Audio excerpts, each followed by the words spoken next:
them. As promised, this is now the moment or the time for quick fire, and today we are speaking to none other than Dr. Hesbon Hansen Ochieng Owila. Did I get that right? Yes, you did. Welcome to the program. Thank you. Good to see you. Good to see you too. And thank you for the support. The media has been gracious to the electoral board, covered the process, gave people the confidence that people needed, and we are very happy. You're very happy. First of all, congratulations. You are the freshly minted scholar in town. Finally, you've overcome that PhD dissertation headache. I've overcome it, not finally. Yes.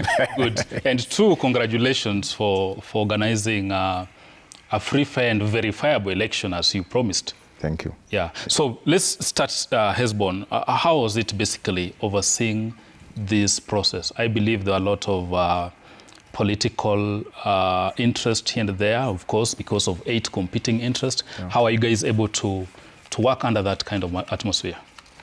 I think the biggest challenge for us was time. Ordinarily, the FKF election is supposed to be done within a period of 6 months. We only had 3 months, and we managed actually to execute the elections in slightly less than 3 months.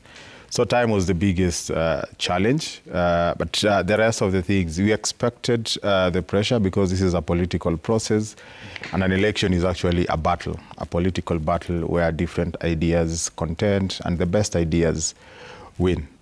So we knew what we were getting ourselves into. We had to work within a crash period of time. So we had to put in the hours. We had to work with a dedicated team at the Secretariat. And we thank God that we came this far, and we gave, they were looking for 3 things: free, fair, and transparent elections.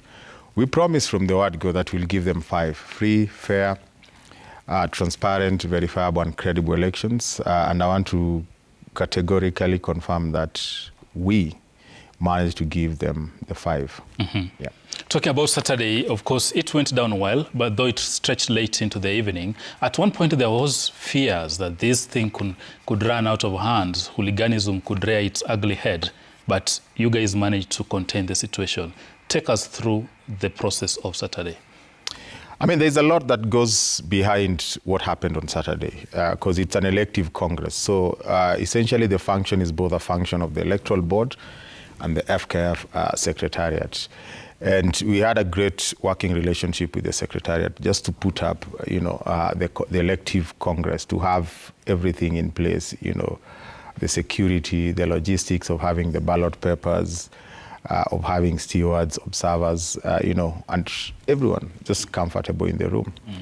But as you realize, because of the emotions, because of the interests, there was a lot of intrigues. Every other candidate probably wanted an edge over the other. Sure. And as a board, I think even in my statement before the election started, we were very clear that it was not so much about the victory as it was about the integrity of the process.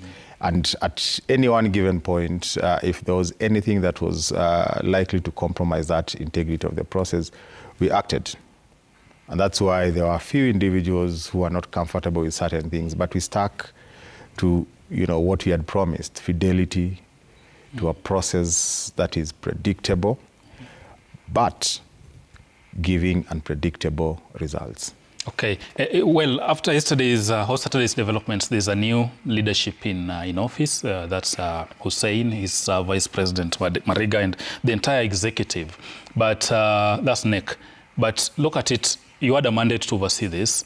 There are two branches, or rather 2 counties, yet to hold their elections. How do we proceed from here? What's the plan? No, we'll, as a board, we'll hold those elections. Immediately we get the green light from the courts of law, because those 2 counties have their issues. One at the High Court and the Magistrates Court, and I think the other one also at the High Court. That's Homa Bay and Nyamira. So, I mean, the stay orders are still in effect because the courts have to determine, the issues that different parties raised. And immediately we have an all-clear sign, we'll hold elections there, and they will have chairmen and officers to run football. Yeah. Now, in the run-up to this election, Hesbon, there were a lot of competing interest, I'll call it, because we had candidate A saying this, others interpreting this way, Waziri chiming in. At one point, you were before a parliamentary select committee, just also to shed light on this. Now, having been through this roller coaster from where you sit, what are some of the things probably you would recommend as the board going forward, so that even in 4 years from now, that should be 2028, whether you are there or it's Wheeler driving this process, or it's on X or Y, what kind of recommendations probably you would want to see in the FKF constitution or the electoral process to make this easy for anyone and above board beyond any reproach? Well, I think there are quite a few things that we will officially, submit as our recommendations. But key among them is that this is an electoral process, and the contest will always be a fierce battle between different interests. And the most important thing is to have clarity of the law. Clarity of the law that would underpin all the other processes that will be put in place for an election. And I think that's the biggest area, so to speak, that there isn't, clarity in the law as it is, because any election, any FKF election has the FIFA statutes to guide it. The FKF constitution, and then of course we live in Kenya, so the rules of the land. Yes, so the Sports Act. Yeah, the Sports Act and the constitution. So if there's clarity in all this, and then the electoral code, that would be very important. And I think different stakeholders are also alive to this. And then the second thing is, football is a grassroots game. Yeah, sure. And I think to a large extent, there are people who feel like the entire process is slightly off the grassroots level, that there are real members who are into the football business at the very grassroots level, who are not part and parcel of the decision that determines who run. And actually, there was that discussion. People saying football is so big. Yes. This is the most popular game in Kenya. Yes. How do we entrust such a key position to just some 90 individuals or 94 individuals? So there has to be a way of addressing that. I have no problem with those, the structure of having 90 individuals. For me, the critical issue would be, do those 90 individuals represent football all the way to the grassroots level?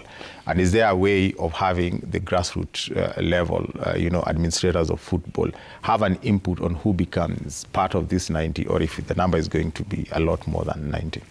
Yes. Probably, Hezbon, you're parting short. I know you have some engagements, but before you go, from where you sit, you say you are contented. You gave verifiable, free, fair elections, but maybe you are parting short as new office sets into place and get into motion. I believe this morning they'll be at Kandanda House.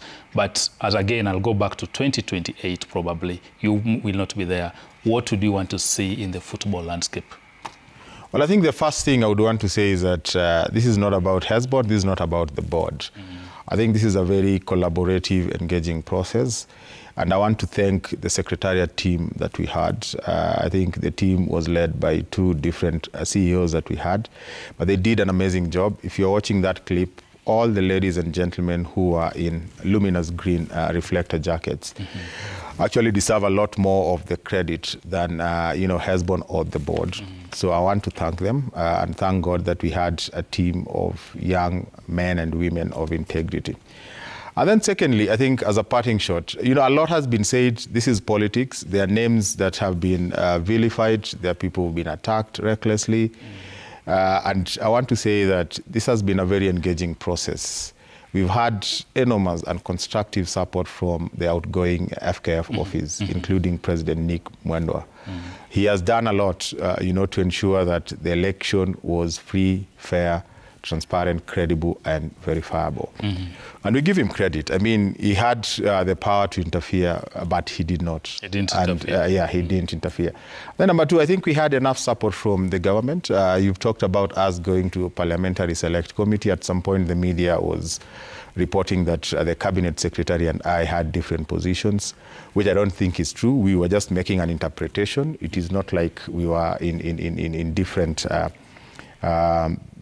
taking different positions as an argument. It was just our interpretation. But we've received support, at least support coming in from non-interference. At no point did I get a call from any office telling me that, the board has to do this. Yes. In fact, we were called to Parliament. We went and presented our case. And we want to give, the government and the ministry credit, for allowing us to do our job and supporting where they could. Then lastly, I think there is also the candidates, all these candidates. And I interacted with all the eight candidates, Initially, there were 9, including President Emeritus Sam Nyamweya and their running mates.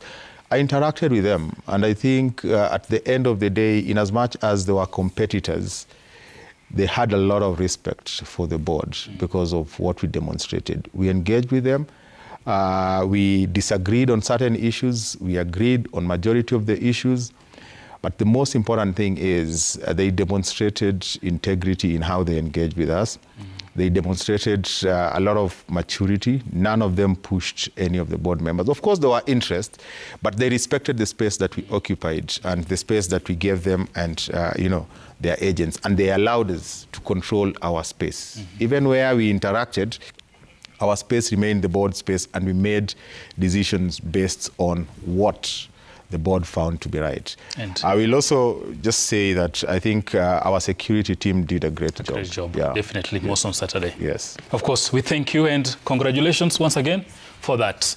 That's Dr. Hansen Hesbon Owelo Cheng. Of course, he's a scholar and of course a lecturer at the Aga Khan University Media School, the Graduate School of Media, School of Communication, speaking to us here on Sporty Monday Quick Fire segment. We thank you for making time for the program. And of course,